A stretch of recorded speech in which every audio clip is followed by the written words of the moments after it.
बार्बर के pass जाने के लिए डर लग रहा है, तो घर पे ही कट किया। तो घर पे तो वो मशीन से कट होता है, तो इसलिए कंपलसरी ऐसा ही कट करना पड़ता है।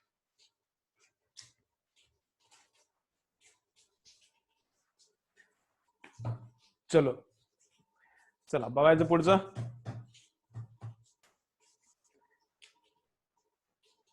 चलो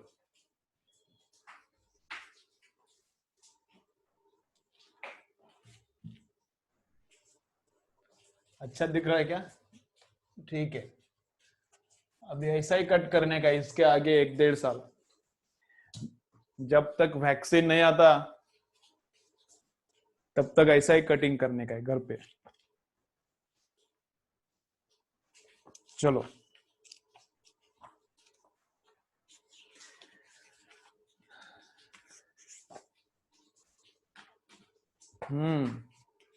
नवीन नवीन स्टाइल है, नया स्टाइल है।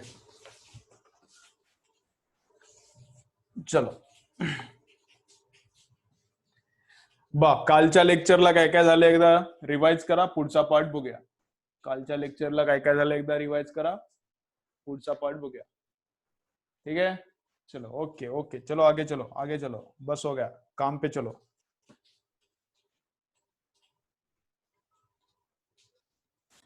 ठीक है, तो heating effect of electric current मध्ये काय काय बघितलं? फर्स्ट बघितलं की काय, हीटर आणि कुकर, हीटर आणि कुकर मध्ये, हीटर आणि कुकर मध्ये heating effect of electric current हे वापरलं जाते। आणि हीटर आणि इलेक्ट्रिक कुकर मध्ये कुठला रेजिस्टन्स वापरला जाते? कुठल्या मटेरियलचा? नायक्रोमचा। कोणत्या मटेरियलचा रेजिस्टन्स वापरला जाते? नायक्रोमचा, राईट। दे त्याच्यानंतर काय झालं? इलेक्ट्रिक बल्ब, इलेक्ट्रिक बल्ब मध्ये पण हीटिंग इफेक्टचा यूज होतो। इलेक्ट्रिक बल्ब मध्ये कुठला मटेरियल असते? टंगस्टन। आणि किती टेम्परेचरला ऑपरेट होते ते? 3400 डिग्री सेल्सिअसला। ठीक आहे, ओके। त्याच्यानंतर झालं unit of energy, unit of electricity energy. मग युनिट ऑफ एनर्जी काय झाला? 1 किलोवॅट, 1 किलोवॅट आवर। 1 kilowatt hour means 36 lakh joules. 1 kilowatt आवर म्हणजे किती? 36 लाख जूल्स।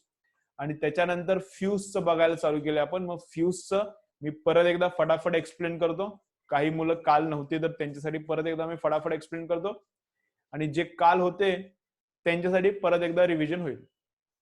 ठीक आहे, मग काय आपण काय बघूया? फ्यूजचा 2 युजेस आहेत, त्यातला फर्स्ट यूज काल झालाय, ते परत एकदा रिपीट करतो, आणि दुसरा यूज पण आज बघू, ओव्हरलोडिंगचा। ओके, चलो जे काल नव्हते त्यांनी हेडिंग लिहा, uses of fuse, FUSE, uses of fuse, uses of fuse, uses of fuse. Okay, चलो काय काय यूज आहे ते आपण बघूया आता।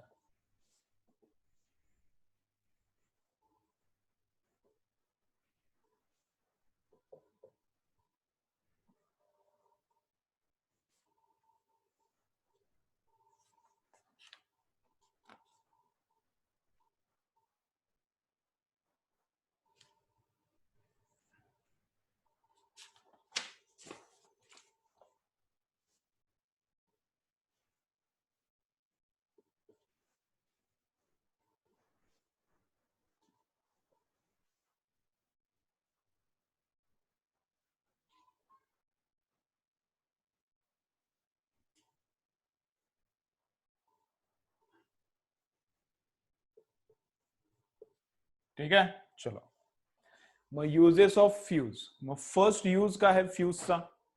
चला बा सर्वांनी, फर्स्ट यूज काय आहे फ्यूजचा? तर फ्यूजचा फर्स्ट यूज आहे to avoid short circuit and to avoid fire. Short circuit avoid झालं तर फायर पण आपोआप अवॉइड होणार। हे पहिला यूज आहे फ्यूजचा। फ्यूज काय होते? फ्यूज म्हणजे रेजिस्टन्स असतो, नवीन मुलांसाठी एकदम शॉर्ट मध्ये मी सांगतो, रिव्हिजन चालू आहे. काल हे ऑलरेडी झाले, हे काल ऑलरेडी झाले. काल ज्यांनी नाही, जे नव्हते त्यांच्यासाठी हे रिव्हिजन मध्ये असणार आहे. मग एकदम डीप मध्ये मी एकदम स्लो मध्ये सांगत नाही. ऐका. मग फ्यूज म्हणजे काय? फ्यूज म्हणजे रेझिस्टन्स असतो आणि हे वायर असते, अशी वायर असते आणि त्या वायर मधून जर खूप जास्त करंट गेला तर ती वायर काय होती, तापते. कारण ते रेझिस्टन्स आहे म्हणून तापणार आणि तापलं की ते मेल्ट होणार. फ्यूज म्हणजे फ्युजन वरून आलंय. फ्युजन म्हणजे मेल्ट होणे. फ्यूज म्हणजे पण मेल्ट होणे. मग ते फ्यूज काय होते? फ्यूज होते म्हणजे मेल्ट होते. का मेल्ट होती? खूप जास्त करंट गेला त्याच्यातून तर ते रेझिस्टन्स आहे म्हणून गरम होणार. गरम झाला की ते वितळणार आणि मेल्ट होणार. आणि छोटा करंट असला त्याच्यातून तर काही प्रॉब्लेम नाही. मग छोटा करंट असला तर त्याच्यातून जात राहणार, काही प्रॉब्लेम नाही. करंट जर वाढला तर ते रेझिस्टन्स असल्यामुळे खूप जास्त गरम होणार. करंट कमी असला तर कमी गरम होणार आणि तेवढ्या हीटला ते काय मेल्ट वगैरे होत नाही. करंट खूप वाढला तर खूप हीटला मग मेल्ट होणार, मग तेव्हाच ते काम करत असते. कळते? असं करणार काम फ्यूज. फ्यूजचं पहिलं काम काय? फ्यूजचं पहिलं काम काय? It avoids short circuit. And short circuit जरी झाला, तरी काय होते? फ्यूज काय करते? मग इलेक्ट्रिक करंट ब्रेक करते. शॉर्ट सर्किट मधून इलेक्ट्रिक करंट काय करते? फ्यूज ब्रेक करते. आणि मग करंट गेला नाही तर फायर वगैरे मग काही होणार नाही. ठीक आहे. दुसरं काम फ्यूजचं काय? याच्यावर आपण जरा व्यवस्थित बघूया आता. दुसरं काम फ्यूजचं काय? समर मध्ये सर्वात इलेक्ट्रिसिटी जास्त वापरली जाते घरांमध्ये, होम्समध्ये समर मध्ये सर्वात जास्त इलेक्ट्रिसिटी वापरली जाते. कारण काय काय लागते आपल्याला समरमध्ये एअर कंडिशनर चालू होते, खूप पॉवर कन्झम्पशन आहे. फ्रीज आपण एकदम फुल वर चालू केलं. आता पावसाळा चालू आहे, थंडी थोडी आहे, थोडीफार थंडी आहे, तर आता मी 3 वर फ्रीजचं ते बटन ठेवले, नॉब. समर मध्ये फ्रीजचं कितीवर नॉब ठेवतो मी? 7 वर. 7 त्याला स्टेप्स आहेत. तुमच्या प्रत्येकाच्या फ्रीज मध्ये वेगवेगळे ते सेटिंग आहे. मग ते आता समर मध्ये फुल, मग ते फ्रीज पॉवर पण आता कंझ्युम करायला रेनी सीझन मध्ये. समर मध्ये फ्रीज पण पॉवर मोर कंझ्युम करणार. एअर कंडिशनर आहे ते पॉवर कंझ्युम करणार. कूलर चालू झाले काही घरांमध्ये, ते पॉवर कंझ्युम करणार. मग समर्स मध्ये इलेक्ट्रिसिटीचं कन्झम्पशन काय? खूप जास्त आहे compared to rainy season and winter season. मग समर मध्ये काय काय होते? कधी कधी ट्रान्सफॉर्मर मध्ये खूप लोड येते. ट्रान्सफॉर्मर म्हणजे डीपी. ट्रान्सफॉर्मर म्हणजे काही जण त्याला डीपी बोलतात. डीपी काय बोलतात मला माहित नाही, डीपीचा लॉंग फॉर्म, पण त्याचं नाव आहे ट्रान्सफॉर्मर. बट ट्रान्सफॉर्मर मध्ये काय होते?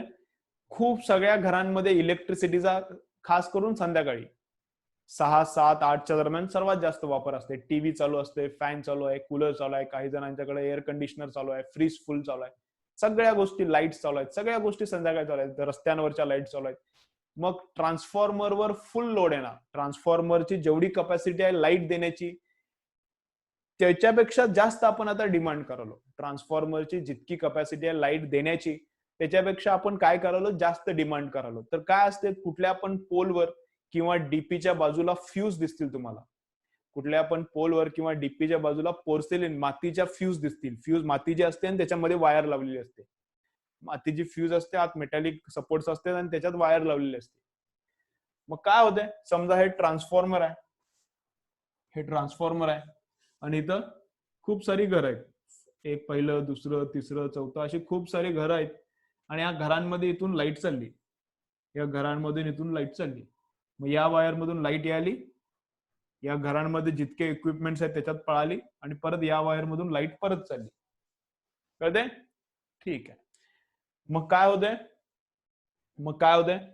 ट्रान्सफॉर्मरवर जर लोड यायला लागला, ट्रान्सफॉर्मरची कपॅसिटी पेक्षा जास्त आपण जर लाईट इकडे वापरायला लागलो, तर ह्याच्यातून खूप जास्त करंट पळणार आणि खूप जास्त करंट पळला तर एखादं इक्विपमेंट खराब होऊ शकते, वायर खराब होऊ शकते, ट्रान्सफॉर्मर खराब होऊ शकते, त्याच्या अगोदरची काहीतरी वायर खराब होऊ शकते. मग काहीतरी लफडा, काहीतरी प्रॉब्लेम होऊ शकते. मग त्याला अवॉइड करण्यासाठी काय केलं? याच्यात फ्यूज लावली. फ्यूज मी तर वाकडं दाखवले रेझिस्टन्स सारखं, पण वाकडं असं काय नसते. रेझिस्टन्स म्हणजे सिंपल वायर्स असते. रेझिस्टन्स आपण नेहमी कसं दाखवतो, असं असं दाखवतो. पण तुम्ही जेव्हा रेझिस्टन्स रिअल लाईफ मध्ये बघाल तर ते वाकडच असते असं काही नाही. रेझिस्टन्स एक सरळ एक वायर पण असू शकते. ही वायर सरळच असते, फक्त रेझिस्टन्स दाखवायची आपली स्टाईल आहे, ते झिगझॅग झिगझॅग ती स्टाईल आहे. ओके, रेझिस्टन्स तर काय एकदम सरळ चांगली वायर असू शकते, काय प्रॉब्लेम नाही. मग हे रेझिस्टन्सच आहे. फ्यूज वायर म्हणजे काय, रेझिस्टन्सच आहे, पण तिचा मेल्टिंग पॉईंट खूप कमी आहे, लगेच पातळ होणार. थोडी पण तापली तर काय होणार, लगेच पातळ होणार, लगेच मेल्ट होणार. मग रेग्युलर डिमांड करालो आपण, लाईटची डिमांड एकदम नॉर्मल आहे, जी नेहमी असते, नो प्रॉब्लेम. लाईट याच्यातून येणार, ह्या लाईन मधून याच्यातून जाणार. करंट कमी असला तर फ्यूजला काही प्रॉब्लेम नाही. करंट एका लिमिटेड क्वांटिटी पर्यंत असला, याच्यातून येत असला तर काही प्रॉब्लेम नाही याला, ठीक आहे. पण समजा आपण खूप जास्त लाईटचा वापर करायला लागलो, आपण लाईटचा वापर खूप जास्त करायला लागलो, ट्रान्सफॉर्मरची जितकी कपॅसिटी आहे त्याच्यापेक्षा आपण जास्त लाईट डिमांड करायला लागलो, तर खूप करंट जास्त पळणार याच्यातून, याच्यातून खूप जास्त करंट पळणार.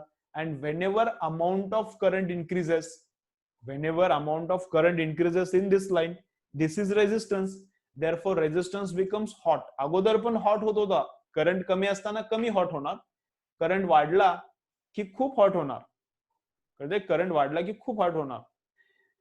मग करंट कमी असताना हॉट नाही, त्यामुळे काय मेल्ट होत नाही, थोडा हॉट असतो पण त्याला तेवढ्या हॉटनेसला मेल्ट होत नाही. But when current increases it becomes very hot, therefore it melts, आणि मेल्ट झालं की संपलं, हे तुटलं, मेल्ट झालं की वितळून पडणार ना खाली. मग आता याच्यातून करंट कुठं जाणार, करंट जाणारच नाही, करंट बंद. मग सगळ्या घरांमधली लाईट जाणार, सर्व घरांमधली लाईट जाणार, आणि मग हे फ्यूज आणून बसवायला लागणार. मग हे फ्यूज आणून बसवली तर परत मग सगळे आपले मशीन्स बंद झाले, फ्रीज बंद झाला, एअर कंडिशनर बंद झाला, सगळं बंद झालं. मग हे तुटल्यामुळे काय फायदा झाला, इथलं सर्किट कुठलं तर जळणार, ट्रान्सफॉर्मर मध्ये काहीतरी प्रॉब्लेम येणार, ट्रान्सफॉर्मरच्या अगोदर काहीतरी प्रॉब्लेम आला असता, किंवा कोणत्या तरी घरात काहीतरी प्रॉब्लेम आला असता, कुठेतरी काहीतरी लफडा झाला असता. ते प्रॉब्लेम पासून सेव्ह झालं, ते प्रॉब्लेम पासून हे सगळे सिस्टम सेफ झाली का, हे तुटलंच, हे मेल्ट झालं आणि वितळून पडला खाली फ्यूज, त्यामुळे आता करंट जाणार नाही, तर मग सगळं सर्किट काय झालं, तर सेफ. परत फ्यूज आणून बसवली तर परत चालू होणार, परत ओव्हरलोड झालं तर परत ते मेल्ट होणार, परत ओव्हरलोड झालं तर परत काय होणार, मेल्ट होणार. आणि सारखं सारखं ओव्हरलोड व्हायला लागलं तर मग आपण काय करणार, एक नवीन ट्रान्सफॉर्मर घेणार, या खालच्या वरच्या 3 घरांना एक ट्रान्सफॉर्मर, खालच्या 3 घरांना आणखीन एक ट्रान्सफॉर्मर एक्स्ट्रा बसवणार, असं करणार, कळते. ओके, बट किती युजेस, फ्यूजचे युजेस किती, फ्यूजचे युजेस किती, 2. First use is to avoid fire because of short circuit. First use काय, to avoid fire because of short circuit. मग फ्यूज असली तर काय, शॉर्ट सर्किट तर होणार, ते काय फ्यूज अवॉइड करणार नाही. फ्यूज मुळे शॉर्ट सर्किट नाही होणार का, नाही, ते तर आपलं पण होते, त्याला काय फ्यूजचा संबंध नाही. बट शॉर्ट सर्किट झालं, शॉर्ट सर्किट झालं तर फायर वगैरे होईपर्यंत काय लफडा होणार नाही, अगोदरच सगळं सर्किट बंद पडणार. शॉर्ट सर्किट झालं तर फ्यूज मेल्ट होऊन जाईल, आणि फ्यूज मेल्ट झाले की सर्किट बंद पडेल. मग आपण चेक करायचं कुठं शॉर्ट सर्किट झाले काय, आणि त्याच्यानुसार मग परत सगळे नवीन वायर वगैरे टाकून प्रॉब्लेम सॉल्व्ह करता येते. शॉर्ट सर्किट तर होणारच, ते काय फ्यूज मुळे अवॉइड होत नाही, पण शॉर्ट सर्किट झालं तर त्याच्यापासून फायर होणार किंवा आणखीन दुसरा काय लफडा होणार नाही. Second use of fuse is to avoid overloading. Second use of fuse is what, to avoid overloading of transformer in summers. Overload व्हायला लागला तर फ्यूज मेल्ट होणार आणि मग करंटच येणार नाही, तर मग सगळं बंद पडलं, मग काही इक्विपमेंटला त्रास. करंट बंद पडला, आपल्याला एक 15-20 मिनिटं, अर्धा तास, जेपर्यंत फ्यूज बदलत नाही तोपर्यंत लाईट बंद पडली या घरांमधली, पण लफडा तर झाला नाही, मोठा लॉस झाला नाही. ट्रान्सफॉर्मर खूप महाग असतात, 20-20, 25-25, 50-50 लाखांचे ट्रान्सफॉर्मर असते, खूप महाग असते. Okay, got it. चलो मल्या, काय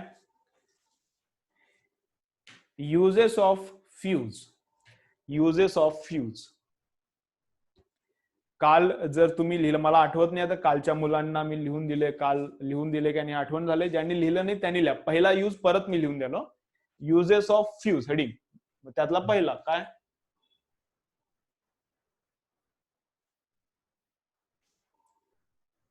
लिहा काय,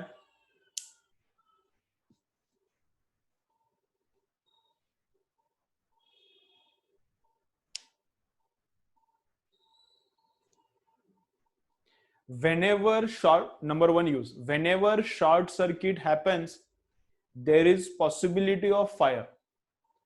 Whenever short circuit happens, whenever short circuit happens, whenever short circuit happens, there is possibility of fire. Whenever short circuit happens, there is possibility of fire.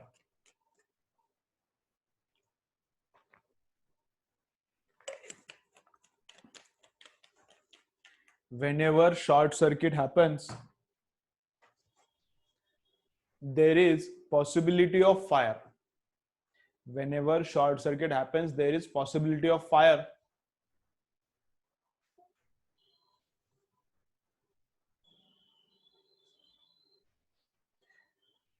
But if fuse is used in the circuit, but if fuse is used in the circuit, but if fuse is used in the circuit, then but if fuse is used in the circuit, but if fuse is used in the circuit, but if fuse is used in the circuit, fuse melts, MELTS, fuse melts, circuit breaks, fuse melts, circuit breaks, fuse melts, circuit breaks, fuse melts, circuit breaks, and possibility of fire is avoided. Fuse melts, circuit breaks, and possibility of fire is avoided. And possibility of fire is avoided. Possibility of fire is avoided. Okay. Number 2 use.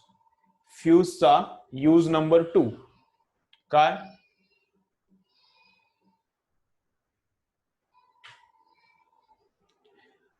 Fuse number 2 use लिया. Fuse avoids overloading of transformer in summer.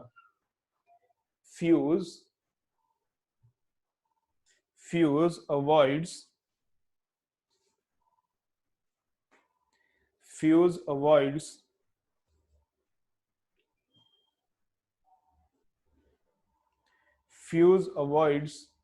overloading of transformer in summers. Fuse avoids overloading of transformer in summers. Fuse avoids overloading of transformer in summers.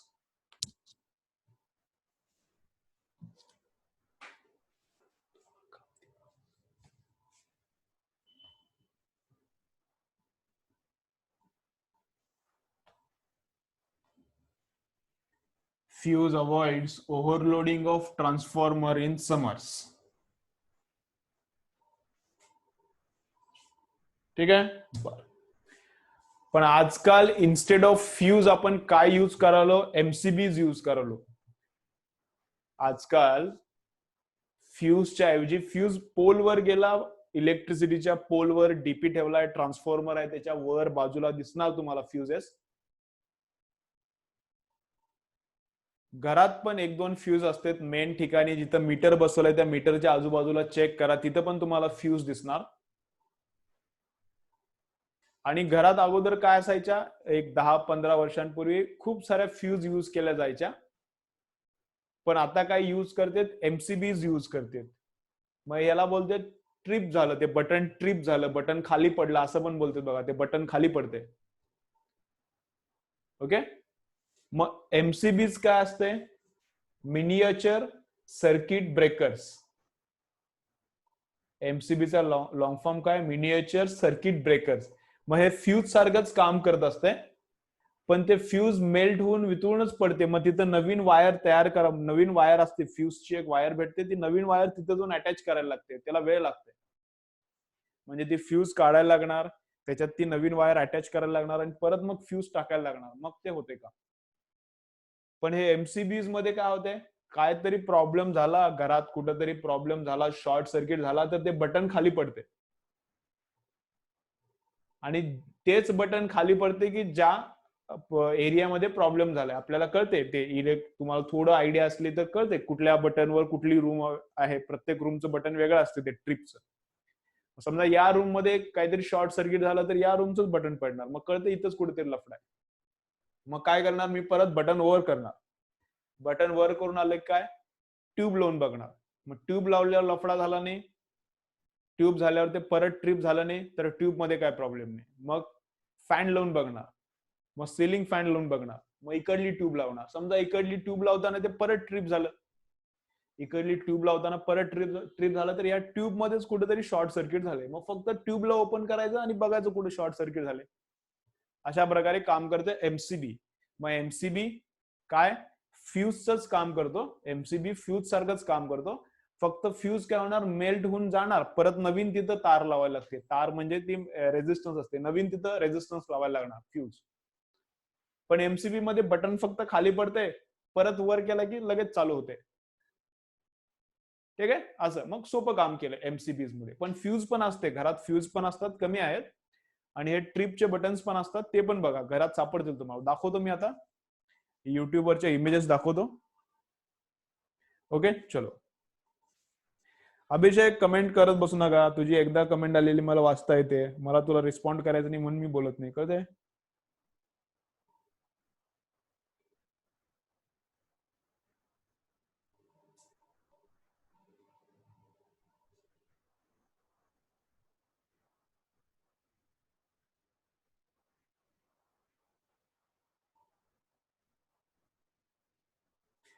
चलो, तुम्हाला मी थोडी चित्र दाखवतो बघा.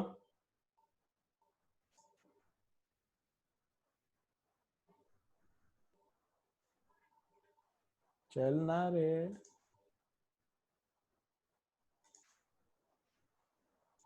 चलो काय बघूया, एमसीबी बघूया पहिला.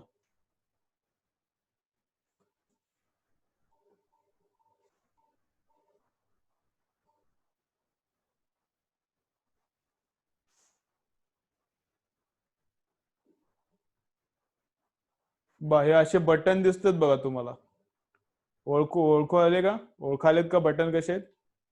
कमेंट करू नका, फक्त बघा.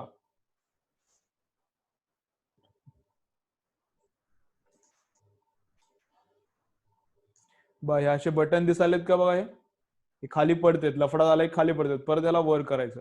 मग हे 4 button at a time attach झालेत. कधी कधी एक एक बटन वेगवेगळं असते, कधी कधी 2-2 बटन अटॅच केलेले असतात. ते डिपेंड करते कसं अरेंजमेंट केलं इलेक्ट्रिसिटीची. ओके, एक एक बटन पण वेगवेगळे असतात.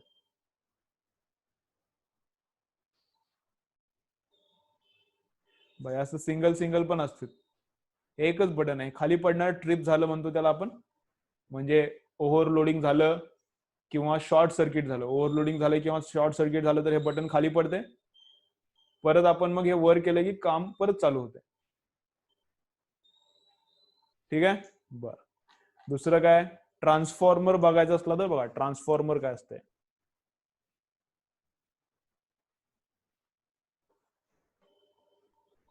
हे ट्रान्सफॉर्मर असते. हे ट्रान्सफॉर्मर असे पोलवर दिसतात बघा, बघितले असतील ना, हे ट्रान्सफॉर्मर आहे. खूप कॉस्टली असते, कॉपर असते याच्यामध्ये, ऑइल वगैरे सगळं असते. ट्रान्सफॉर्मरचं काम काय, ट्रान्सफॉर्मर एकतर व्होल्टेज वाढवतंय किंवा एकतर व्होल्टेज कमी करतो. ट्रान्सफॉर्मर हे काय करतो, जे पोलवर लावलेले असतात, सहसा 2 पोल असतात बघा, इकडे एक पोल आहे, इकडे एक पोल आहे, आणि मध्ये ट्रान्सफॉर्मर आहे. मग ट्रान्सफॉर्मर काय करतो, एकतर पोटेन्शियल कमी करणार किंवा वाढवतो. जे आपल्याला घरांच्या आजूबाजूला दिसते ते कमी करणारे असते. पोलवर लाईट किती व्होल्टची असते, 440 व्होल्टची लाईट असते वायर्स मध्ये, पण घरात कितीची असते, 230 व्होल्टची. पोलवर व्होल्टेज किती असते, 440 व्होल्ट, पण घरात आपण किती वापरतो, 220 व्होल्ट, 230 व्होल्ट. मग त्या 230 व्होल्ट पर्यंत कमी करण्यासाठी व्होल्टेजसाठी ते ट्रान्सफॉर्मर वापरले जाते.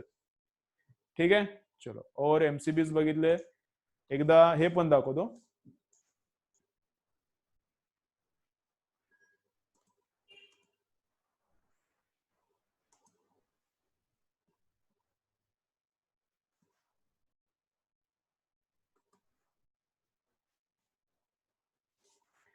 इलेक्ट्रिक पोलवरच्या फ्युजेस कुठे आहेत बघा. इलेक्ट्रिक पोलवरच्या फ्युजेस कुठे आहेत आपण बघूया एकदा. हे पण फ्युजेस आहेत, पण हे आपल्याला असल्या दिसत नाहीत घरात. घरी ज्या दिसतात त्या बघूया आपण. हे काय दिसन झाले.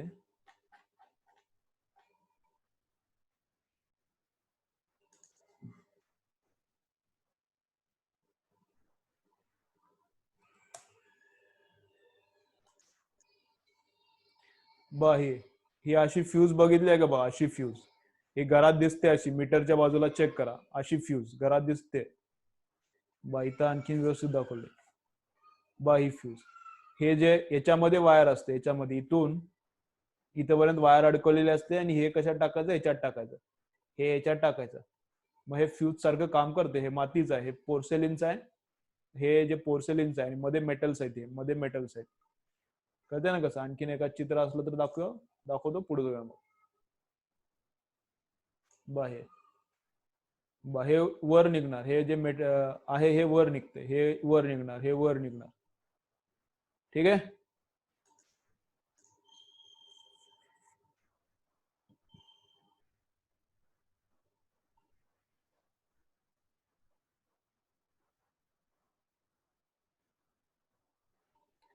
हा, ते ब्ल्यू कलरच्या ग्लास मध्ये असेल कुणाचं, कुणाचं ब्लॅक कलरच्या ग्लास मध्ये असेल, ते कुठल्याही ग्लास मध्ये बसलेले असतील एमसीबी. ते प्रत्येक कंपनीचं डिझाईन वेगळं असणार. कोणी तोडून पण टाकलं असणार. असते ब्ल्यू ब्लॅक कुठले पण कलर असतील त्याला. आता काय कलर कुठले असू शकतात, येलो पण असेल. ओके, चलो एकदम कंसेप्ट क्लियर. तो अभी आगे जाएंगे. आगे क्या करने का है, न्यूमेरिकल सॉल्व करेंगे. आगे क्या करना है, अभी न्यूमेरिकल स्टार्ट करते हैं.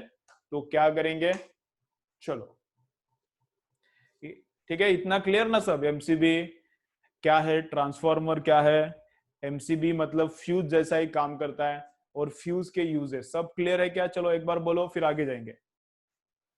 चलो सब क्लियर है क्या, कमेंट करो एक बार.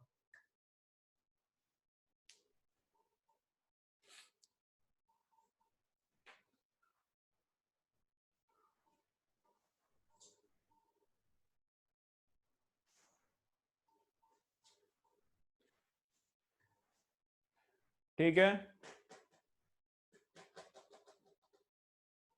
ठीक है, चलो बस हो गया.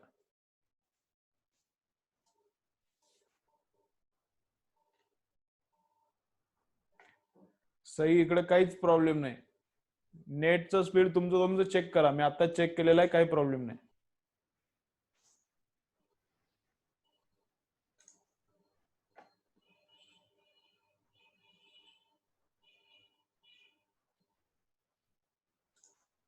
चलो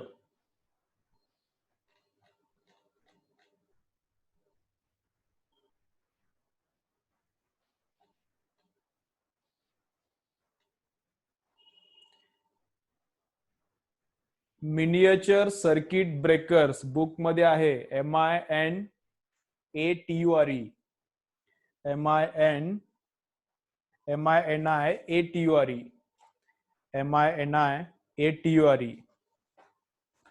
MINATURE.